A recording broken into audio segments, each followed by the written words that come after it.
Well, there you go. It's a series now. Denver 120, LA 101. I said before I expected Denver to come out and win this. I thought they would probably take care of business pretty convincingly. And, they pretty much did. The end score will tell the story. So, it's tied 2-2. We're going back to LA. It's a 3-game series, best of 3. LA has home court. It's like the first 4 games didn't happen, I guess. So, since Denver won, let's start with them. Obviously, Carmelo was terrible. It looked like he got hurt, and he couldn't hit anything from the field. 3 of 16, didn't hit any threes, nothing from him from the field. I didn't think too much of his defense either, especially near the end of the game. He just started fouling people all over the place, so it was a pretty sloppy game. He got to the line. He made 9 of 11 free throws, so he found other ways to get his points, but he struggled out there a lot. So the fact that Denver could win even though Carmelo was sucking is significant for them. And they did it by getting points from other sources, a couple extra points from players who might not usually score that much, like Billups. He's usually not the kind of guy who dumps in 25 points, but tonight he had 24. Got to the line and made all his free throws, was hitting some jumpers. Hasn't really found the 3 ball yet, which is troublesome, but hey, he's impacting the game, no doubt. Dante Jones, not really an offensive player, threw in 12 points, and every little bit from him helps because, again, he's there for defensive purposes. Although the trip on Kobe that he did, I think he's going to get suspended, and I think he should. That was just total bull crap, and he deserves whatever he gets, and I fully expect him to get suspended. Nene playing awesome out there, 14 points, 13 boards, and 6 assists. You could not ask for more out of Nene. He played like a man out there. One thing, though, that's really where this game was won. The Nuggets rebounded like crazy.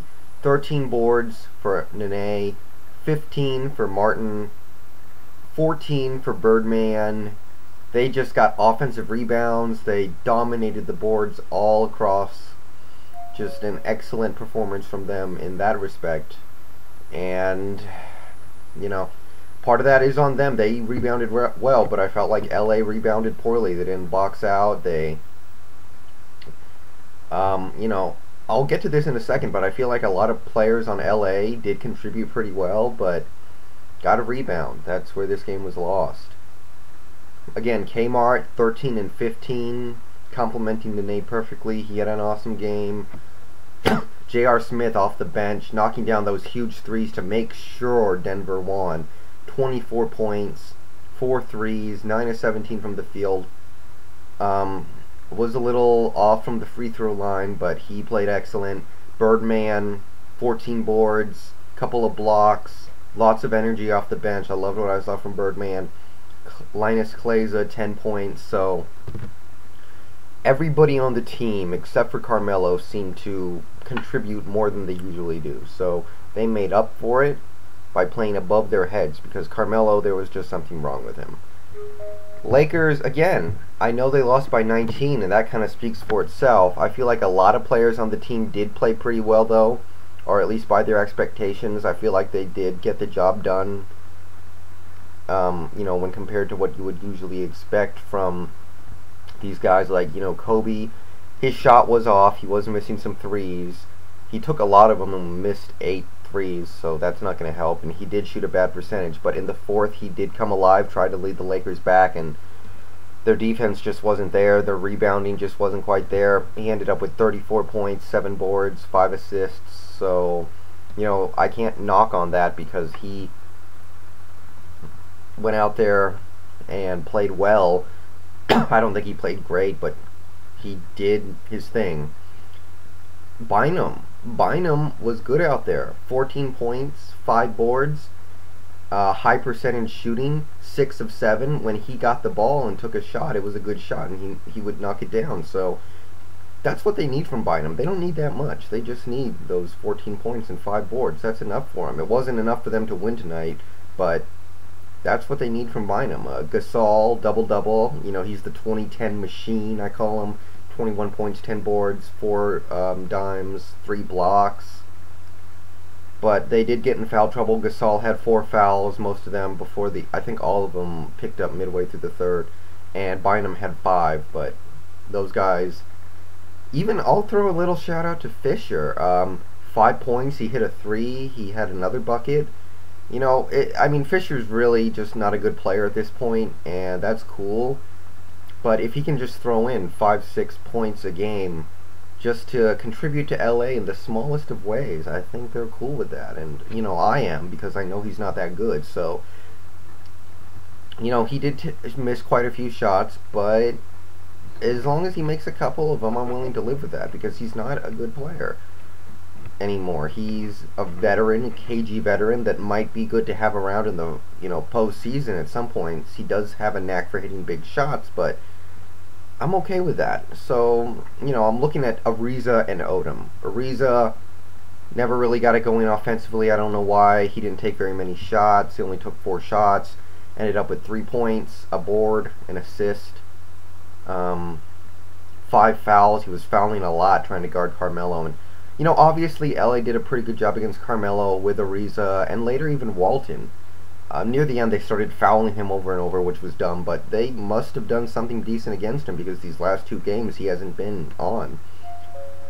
But, you know, Ariza's getting to the point now where he needs to be an impact on both sides of the court. His defense is more important than his offense, because Ariza's kind of the defensive stopper on this team, but he needs to get his points. It doesn't have to be that many, but it's got to be more than 3. And Odom, you know, again, he's playing decent, but he wasn't hitting his shots. 1 of 8 from the field. 8 boards, you know, that's fine. He's a good rebounder, but 5 points is really not going to do it. He had 3 turnovers as well. I just feel like Odom should be throwing in 15 points a game, and lately he just hasn't been scoring. I know he's an unselfish player. That's one of the best things about him, but he has the tools. I know he doesn't have a matchup advantage against Denver like he usually does, but he's still a good player. You know, Shannon Brown didn't really play that much. He didn't contribute much when he was in. Vujacic hit a couple threes. I kind of liked what I saw from him. He took 4 threes in this game, made 2 of them. Not much of an impact otherwise, but that's really all they need from him, a couple threes. Just somebody who can knock down the open 3 every now and then, and maybe he's starting to find himself. Farmar threw in some points near the end when it was over, but he did end up with 10, so I give props for that, because, you know, Farmar is another guy who's had some issues, and he did get out there and found ways to get his points. Walton, 3 boards, 5 assists, and he fouled out eventually because he kept fouling Carmelo at the end. And, you know, I still feel like he played pretty well. That's a good Luke Walton stat line. Even though he didn't score, he did dish it out well, got a couple boards, didn't play much, but you know, that's not too bad. So, you know, LA got decent performances out of a lot of these guys, so they just need to rebound better, because they did get dominated on the boards. You know, the refs were kind of bad tonight. I did feel like, I was watching that game, I did feel like Denver got some calls down the stretch, but it wasn't, you know, severe. And, you know, you got to rebound better. They only had 1 guy in double digits. So that's about it. LA, there's no reason to panic for them. They still have home court. I fully expected Denver to win this game, and they did. So we're going to head into tomorrow, Cleveland facing more or less a must-win situation, and I think they're going to do it. I think Cleveland wins Game 4, reducing it to a 3-game series, with Cleveland having home court. So that's about it. I'll see you guys later.